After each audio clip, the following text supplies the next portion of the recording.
Selamat pagi saudaraku seiman dalam Kristus. Marilah kita siapkan hati dan pikiran kita untuk mendengarkan firman Tuhan.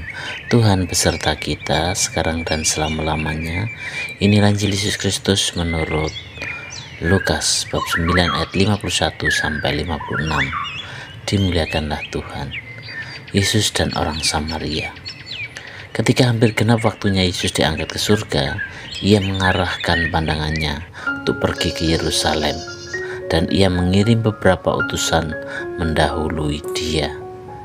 Mereka itu pergi lalu masuk ke suatu desa orang Samaria untuk mempersiapkan segala sesuatu baginya. Tetapi orang-orang Samaria itu tidak mau menerima dia karena perjalanannya menuju Yerusalem. Ketika dua muridnya yaitu Yakobus dan Yohanes melihat hal itu, mereka berkata, "Tuhan, apakah Engkau mau supaya kami menyuruh api turun dari langit untuk membinasakan mereka?" Akan tetapi ia berpaling dan menegur mereka. Lalu mereka pergi ke desa yang lain. Demikianlah Injil Tuhan, terpujilah Kristus. Selamat pagi para saudaraku seiman dalam Kristus. Melalui Injil hari ini, bagaimana menceritakan tentang Yesus sedang menuju Yerusalem. Dalam perjalanan itu, ia melewati sebuah kampung di Samaria. Tetapi orang-orang di kampung itu menolak Yesus. Melihat penolakan itu, Yakobus dan Yohanes marah sekali, marah besar. Mereka bahkan meminta izin kepada Yesus untuk memanggil api dari langit turun dan membinasakan mereka. Namun Yesus menegur mereka.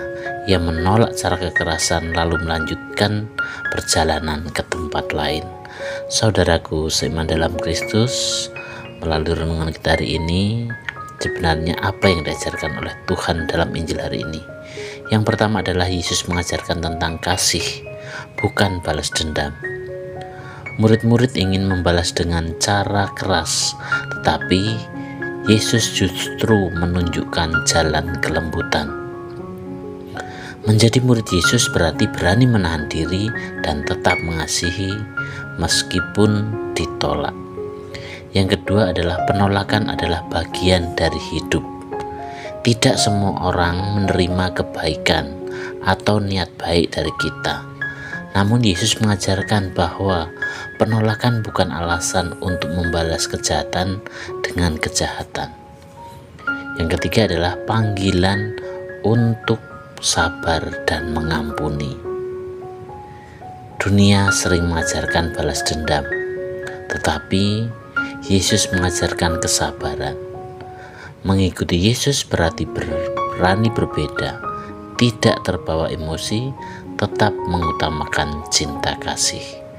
Saudaraku seiman dalam Kristus, pesan yang bisa kita ambil dari bacaan kita hari ini adalah kadang kita juga mengalami penolakan, disakiti atau dianggap remeh. Tetapi seperti Yesus, kita diajak untuk tidak terpancing amarah. Kita bisa memilih untuk tetap menebarkan kasih dan melanjutkan langkah dengan hati yang tenang. Demikianlah perenungan kita hari ini, dan marilah kita akhiri dengan doa. Dalam nama Bapa dan Putra dan Roh Kudus. Amin. Tuhan Yesus yang penuh kasih, ajarlah kami untuk tetap mengasihi meskipun ditolak.